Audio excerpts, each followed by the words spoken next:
What year did you meet Ron and Valerie Taylor, John? I would say back in about 1959, 60, when I was started in the Element Shield competitions, particularly, and going up to the Pacific Coast Championships and mostly Element Shields, and involved with Ted Louie. And I was ended up marrying Ted's one of his twin daughters, and became part of the family of his associates and his boatload of spearfishing divers.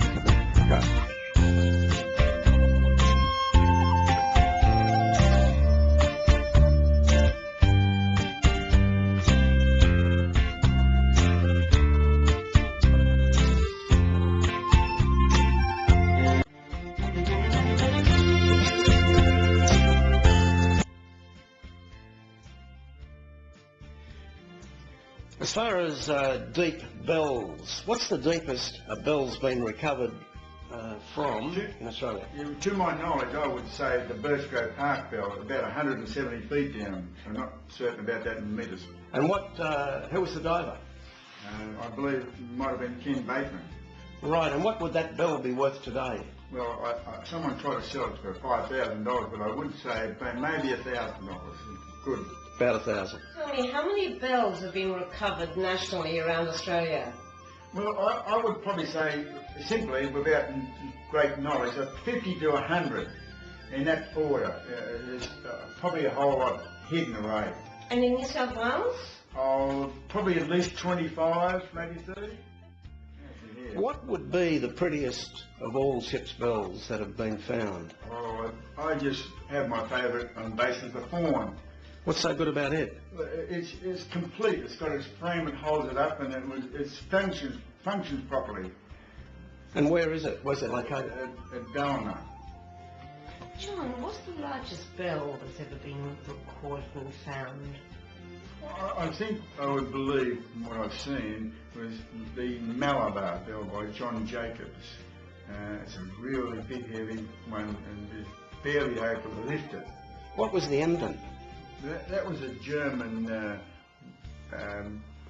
ship that was sunk by an Australian warship over in the West Australian coastline, and it was ended up on fire and drifted up onto, or ran up onto North Keeling Island, and is still there today, 95 years ago. The Dunbar, could you give me some information about that? When was that wrecked? On the night of early morning, 21st of August 1857, at half a kilometre south of the Gap, on south end of Sydney Harbour. And there were 121 lives lost, passengers and all crew, and with one sole survivor, the James Johnson. And what year was it discovered? About the 1950s, Lois and Don Linklater were involved in, with Wally Gibbons, diving on the area and located the remains and collected different items of it. Was there any treasure? Well, there's personal possessions, really, a whole lot of sovereigns, and they had gold coins in those days, were treasured by a lot of people. Who was John Gillies? Well, John Gillies, who was a professional fisherman and a constant spearfisherman, diver, and he mixed his fishing activities, and when he had time he'd go to where the Dunbar wreck was, and he got a lot of remains from there of the artefacts of private possessions and household goods and bits and pieces of the vessel, and he had a vast collection of probably 10,000 items from his... Where did this end up? Who eventually received these? The Australian Maritime Museum at Darling Harbour apparently acquired them. There hasn't been any notification of value, but he apparently was wanting to auction them, and they decided to buy them.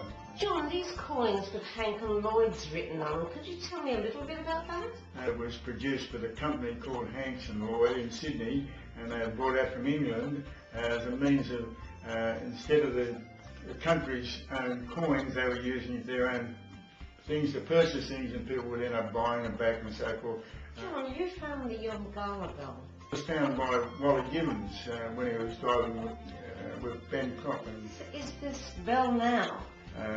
Sold to the Maritime Museum at Townsville, and it's on their display there, and they prize it very much. So it's quite a valuable enough bell.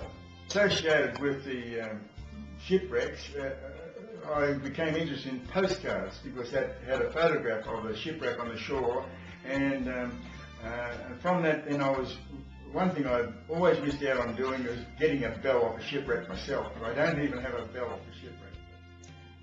That was supposed to say, John, this porthole, What's the tell me a story? little bit about it. What's the story behind it? Well, you're incorrect. It's not a porthole. It's not a porthole. It's a scuttle. It's a correct terminology for this window in a ship, and that's what it should be called.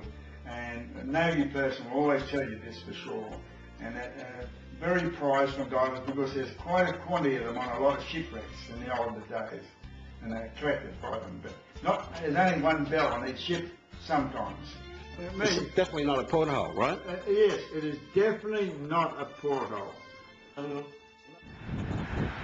So, you're travelling Australia on a quest for ships' bells and the knowledge. Yes, And any success this trip north? I collected one photograph of bell, and I've been told where another one is, and also received a photograph or a bell that I didn't realise my friend had at Coffs Harbour and from the Dunbar.